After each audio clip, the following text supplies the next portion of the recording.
Polícia Civil está investigando como o Major Pedro da Silva fugiu da academia de polícia onde estava detido em Maceió, no sábado à noite. Depois da fuga, o militar invadiu a casa de familiares e fez pessoas reféns no bairro do Prado. Pedro matou o ex-cunhado e o próprio filho de 10 anos de idade. Depois, ele morreu em confronto com a polícia. Vamos ver agora todos os detalhes dessa história na reportagem de Carol Guibo.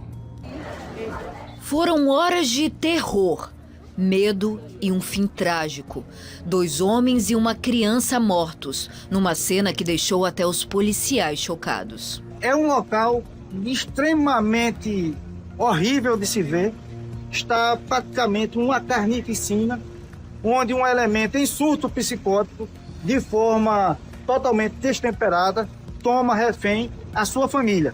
Pierre Vitor Pereira, de 10 anos, uma das vítimas, era filho de Pedro Silva, major da Polícia Militar de Alagoas, que havia acabado de fugir do presídio militar, onde estava preso desde o começo desse ano, acusado de violência doméstica contra a ex-companheira. A criança, o irmão mais novo e a mãe estavam nesta casa onde moram alguns parentes do policial militar.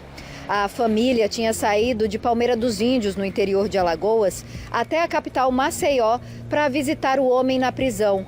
Mas ao chegar aqui, foram surpreendidos por uma atitude de muito ódio, violência e rancor. Essa vizinha e amiga das vítimas estava na hora e conta o que viu. Foi aterrorizante, né? Porque ele é um vizinho muito querido, né? Aqui pelas vizinhanças, né? Ele não tem histórico de violência nenhuma, né?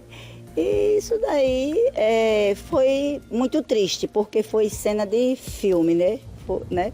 Ele fez a minha amiga refém, né? E os 2 filhos dele, e já tinha matado o esposo da minha amiga, né? Que era cunhado dele, né? E eu creio que ele foi defender a esposa do assassino, né? E ele terminou morrendo. O Batalhão de Operações Especiais da Polícia Militar, o BOP, foi acionado. Durante as negociações, a ex-companheira, o filho mais novo e a irmã do major foram liberados. Já saiu? Mas o homem não se entregou e acabou sendo morto durante a operação. Durante a negociação, volto a dizer, tivemos a felicidade de retirar 3 pessoas com vida. Mas, infelizmente, tivemos 2 óbitos que serão devidamente investigados pela autoridade policial e pela polícia técnica. E o tomador de refém, o major Pedro, veio a óbito com a intervenção da equipe policial do BOP. Em janeiro desse ano, o major Pedro foi preso administrativamente pelo crime de violência doméstica. Dias antes de fugir do presídio militar e cometer o crime, ele gravou um vídeo onde negava as acusações. Eu empurrei ela sem querer, porque ela me abraçou, me agarrou, me arranhou, entendeu? Eu fui tentar me desviar dela, eu terminei empurrando ela sem querer. Ela veio a ter um hematoma no rosto. O crime será investigado pela Polícia Civil, que, entre outras possibilidades, acredita que o homem possa ter tido uma crise psicótica. Versão desmentida pela família. Eu gostaria que algum profissional da saúde, algum psicólogo, algum psiquiatra, me dissesse se existe um surto psicótico que dura, sei lá, 50 anos, que é a idade dele. Porque ele tem surto psicótico desde sempre. E esse histórico de agressão, de bater em esposa, tem desde sempre. Então poderia ter sido feito algo já lá atrás, para evitar que outras vítimas tivessem, né, sido agredidas. Mas não foi feito. Gente, uma verdadeira tragédia, não? Uma tragédia absurda. E a gente continua falando sobre esse caso, é que o corpo de uma das vítimas dessa tragédia está sendo velado agora, neste momento, em uma central de velórios no bairro do Prado. Eu vou ao vivo com o repórter Bruno Protásio, que tem mais informações. Bruno, bom dia, bom trabalho para você. Qual é a vítima que está sendo velada aí nessa central de velórios? É com você. Bom dia. Oi, Douglas, bom dia para você, bom dia a todos que nos acompanham. É o sargento Galvão, Altamir Moura Galvão de Lima, de 61 anos, que era cunhado do major que cometeu este crime. O sargento ele foi morto dentro da residência da família. O corpo foi liberado pelo Instituto Médico Legal ontem e hoje, agora pela manhã, vai ser velado e às 10 horas vai acontecer o sepultamento no cemitério São José. Agora há pouco eu estive ali dentro, na central de velório, já para conversar com alguns familiares. Por enquanto eles não querem gravar entrevistas, mas já estão aqui. O velório vai acontecer ao longo dessa manhã, começou agora às 7 horas e às 10 horas então programado o sepultamento. Além dele, a criança, filho do major também foi assassinado e tinha apenas 10 anos de idade. Nós vamos ver mais detalhes, inclusive, sobre as vítimas agora na reportagem de Carol Guibo. 2 famílias destruídas numa tragédia anunciada.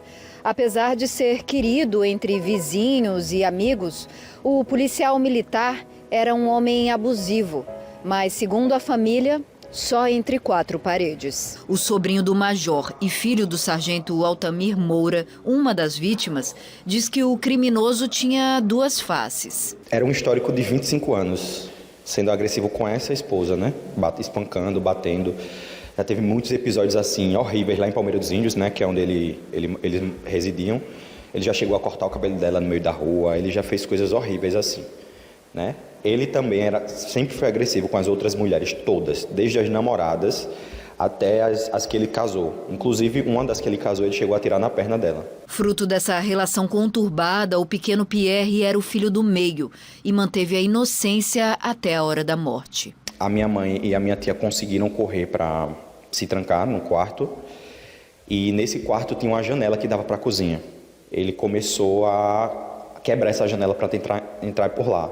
E nesse momento ele usou as crianças para fazer chantagem emocional com a mãe. Começou a cortar o cabelo das crianças e começou também a mutilar. Ele passava a faca no braço do próprio filho, que não estava entendendo que ele estava fazendo mal. As crianças estavam meio que inocentes, sem entender, sabe? Era um de 3 anos e o de 10 que foi o que morreu. Carinhoso e com um futuro todo pela frente, o menino era a alegria da família. É um menino inteligentíssimo, sabe? Sabia falar inglês, enfim. Gostava muito de videogame, gostava de jogar, sabia todos os games. Acompanhava os gamers também, né? Que, enfim, praticam jogos para criança. Ele era bem ligado nisso e ela era muito inteligente. Era um menino muito carinhoso, afetivo. Assim como o menorzinho também, né? O Pietro. Então, o Pierre era esse menino, sabe? Que tinha um futuro brilhante pela frente. Dava para ver pela inteligência dele, sabe? Muito abalado, o jovem conta ainda que o pai era um homem íntegro e tentou defender a família do ataque. Meu pai ele se aposentou como sargento, né, da Polícia Militar, mas era um homem assim da paz. Ele era muito, muito amigável, não gostava de confusão, não gostava de problemas, ele evitava problemas. Inclusive, ele não gostava quando o meu tio ia para lá, porque ele sabia desse perfil dele, né? E aí ele era uma pessoa de evitar problemas, tanto que quando meu tio chegou lá, ele não entendeu qual que era a real intenção ainda dele, sabe? Porque, enfim, foi tudo muito rápido. A gente sabe que foi muito rápido, não era para ele estar lá. A pessoa que foi buscar os filhos dele, para levar para ele ver, quando voltou para devolver os filhos, voltou com ele no carro. E aí foi tudo muito depressa, assim, quando as crianças estavam entrando, ele entrou na casa e aí o meu pai entrou em luta corporal com ele para tentar defender, para tentar conter ele. Não foi nem luta de brigar, foi para tentar conter ele, controlar. Porque o meu pai não é de violência, ele realmente queria controlar ele, dando conselho, pare, não faça isso, não faça isso. Mas ele estava bem decidido, ele já estava com tudo premeditado, o que é que ele queria fazer. Famílias despedaçadas e que terão que levar para sempre a dor da tragédia. E que tragédia, né? Aí tem uma pergunta que se faz necessária. Como esse homem, esse Major Pedro, estava detido lá na Academia de Polícia no Trapiche, como ele conseguiu sair sem ser notado e ir até a essa casa no comecinho da noite do sábado? É uma resposta que a gente precisa da Secretaria de Segurança Pública e da Polícia Militar do Estado de Alagoas. Se ele está detido sob a responsabilidade da Polícia Militar do Estado de Alagoas, o que teria motivado ele sair de lá? Houve facilitação ou não? Ele fez alguém refém para sair de lá ou não? Como ele chegou de maneira tão tranquila a essa casa, rápida? A gente sabe que do Trapiche para o Prado é perto, mas ninguém percebeu que ele havia fugido, saído de lá da academia, nesse carro. Que segurança é essa? Qual é a estrutura de segurança que a Academia de Polícia Militar do Estado de Alagoas oferece para quem está sob a sua responsabilidade, sobre a sua guarda, sob a sua custódia? A gente precisa dessa resposta. E a gente já sabe que a Secretaria de Segurança Pública está buscando essa resposta. Vai ouvir quem? Quem estava de plantão lá na guarda, nesse dia, no sábado, na Academia de Polícia Militar do Estado de Alagoas. É muito grave. Gente, nós estamos falando de 3 vítimas, 3 pessoas que vieram ao óbito. E a gente poderia estar falando de uma tragédia ainda maior, se é que essa tragédia ainda pode ser maior do que aconteceu. Porque esse aqui, segundo as informações, matou o próprio filho, de 10 anos, e matou também o sargento Galvão, de 62 anos. E ele teria sido morto pelo Batalhão de Operações Especiais BOP, após tentar negociar e após perceber que ele já havia matado o filho e também o cunhado. A polícia ainda conseguiu libertar mais outras pessoas que estavam lá, dentro dessa casa, na Rua Manaus, no bairro do Prado. Então, essa questão fundamental que precisa de uma resposta. Sabe? Como é feita lá a guarda de quem está sob custódia na academia de polícia, aqui no Trapiche.